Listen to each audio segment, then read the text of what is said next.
एक समय की बात है, एक महात्मा यमुना जी के पावन पुलिन पर भजन कर रहे थे कि कृपण दीन धन की लालसा लेकर उनके चरणों में उपस्थित हुआ और कहने लगा, महाराज मैं बड़ा दुखी हूं, धन का बड़ा अभाव है। अब धन के बिना ना तो मेरा स्वार्थ सिद्ध होता है और ना ही मैं कोई परमार्थ कर सकता हूं। आप कृपा करके मुझे धन दीजिए।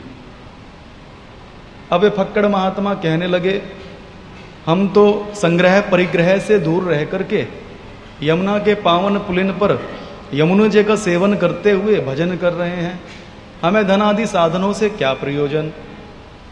उसने हठ किया कि नहीं महाराज, मैंने सुना है संत समर्थवान होते हैं, कृपा करके सर्व वस्तुओं को सुलभ करा देते हैं।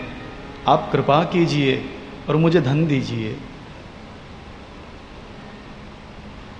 तब उन महात्मा को दया आई और उन्होंने कहा, यमुना के उस पार जाओ, वहां तुम्हें पारसमणि मिलेगी, उससे तुम्हारी कृपणता दूर हो जाएगी। संत चरणों में प्रणाम कर वो यमुना के दूसरे तट पर आया तो उसे वहां पारसमणि मिली।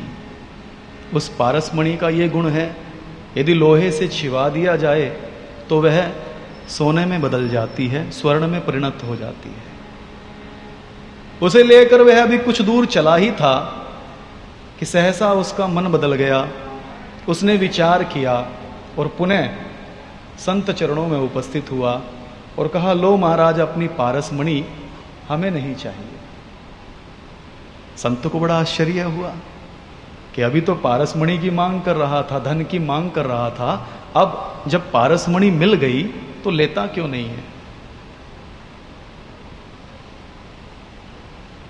कारण पूछा तो उसने कहा, महाराज मुझे ये धन नहीं चाहिए, मुझे तो वह धन दो जिसे प्राप्त कर आपने इस पारस जैसी बहुमूल्य मणि का, अनमोल मणि का परित्याग कर दिया। वे मुस्कुराए। एक घड़ी आध की पुनियाद, तुलसी संगत साधु की हरहु कोटि अपराध। क्षण भर का सत्संग हुआ तो उसकी बुद्धि बदल गई।